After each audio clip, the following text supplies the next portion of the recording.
That's Nannini in 4th place. Prost in 3rd position. It's still Alboreto 5th, 7 seconds. And Mansell has passed Thierry Boutsen and moved up into 7th place.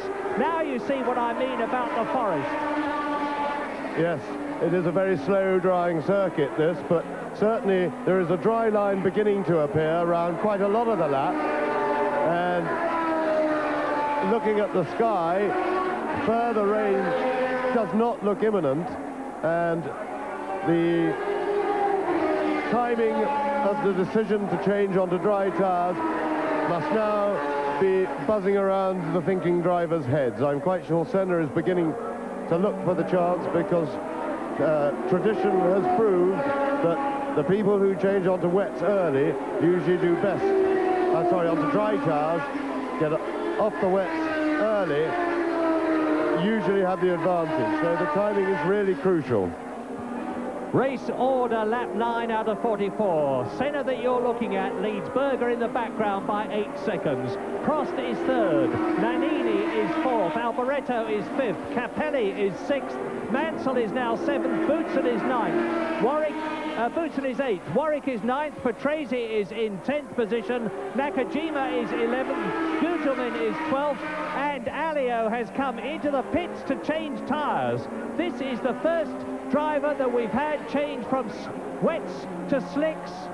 Philippe Alliot, the Frenchman, has done that, and we'll soon see, I hope, whether he has gained an advantage from that. Philippe Alliot then is on slick tyres now, as you look at Gerhard Berger on wets, with the back of the Ferrari stepping out. There's Prost with the back of the McLaren stepping out, and Nannini. This is a good scrap for 2nd, 3rd and 4th position.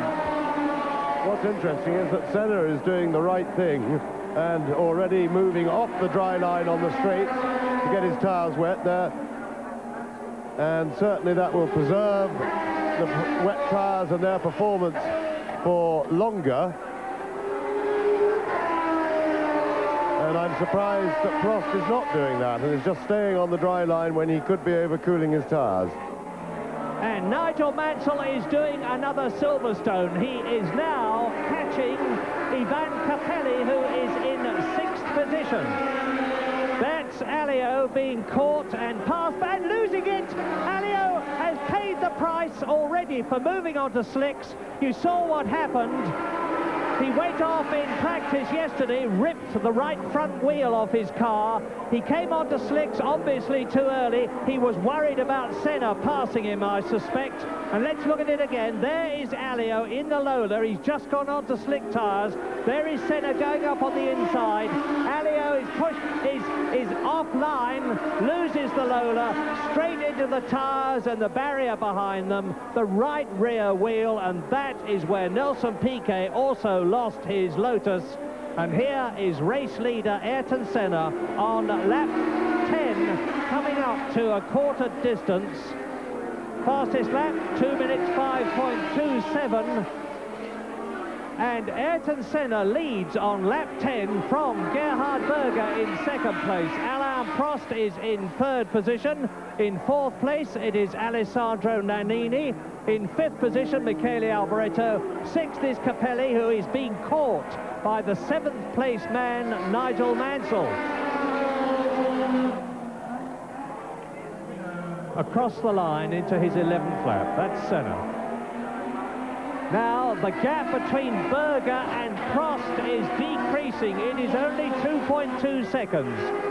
Prost is pulling away from Nannini, who is in 4th place. Alboreto is all by himself in 5th position. And I'm going to give you the gap between Ivan Capelli in the march as you watch race leader Ayrton Senna. The gap between Capelli and Mansell, which was just under 6 seconds last time I took it, and is still about the same. So now going through Ayrton Senna's mind, and no doubt Ron Dennis's, his team chief, as you look at the only German in the race, Bernd Schneider, in the German Zack-Speed with its 4-cylinder turbocharged engine. And Schneider is well down the running, but in the running, and that's very important for him.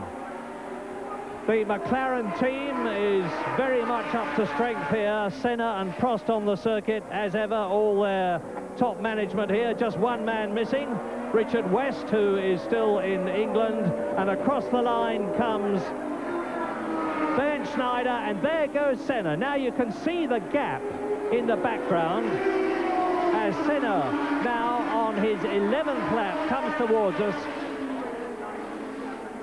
10.6 seconds ahead of Berger, 12 seconds ahead of Prost.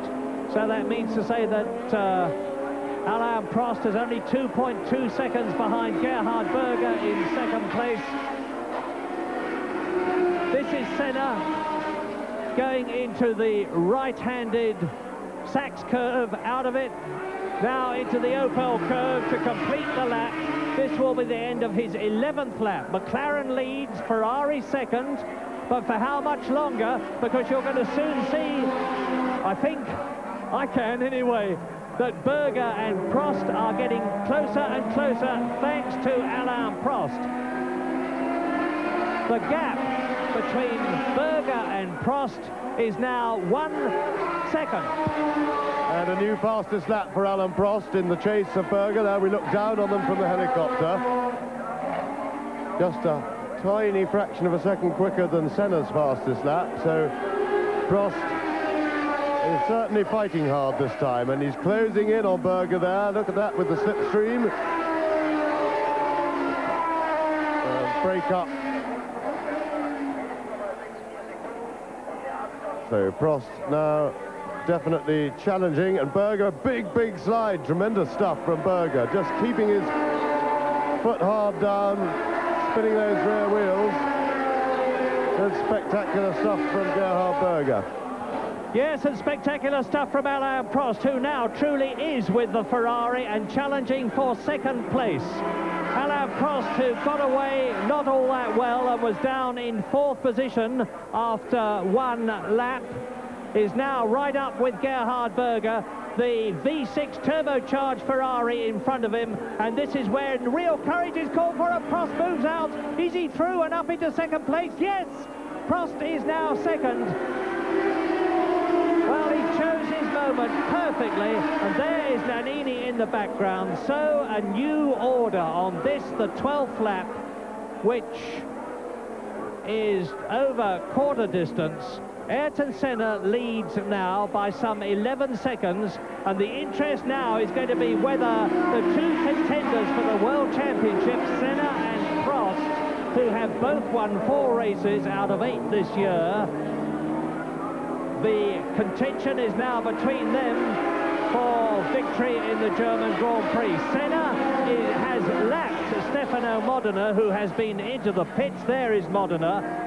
And I've got a stopwatch running as you see Prost and Berger, and the gap between Senna and Prost is 12.6 seconds as they go into their 13th lap. Yes, so Prost, courtesy of his bad start, has had to give Senna a 12.5-second start, which is, you don't really want to give that to anybody, least of all Ayrton Senna on a wet track. However, the timing of the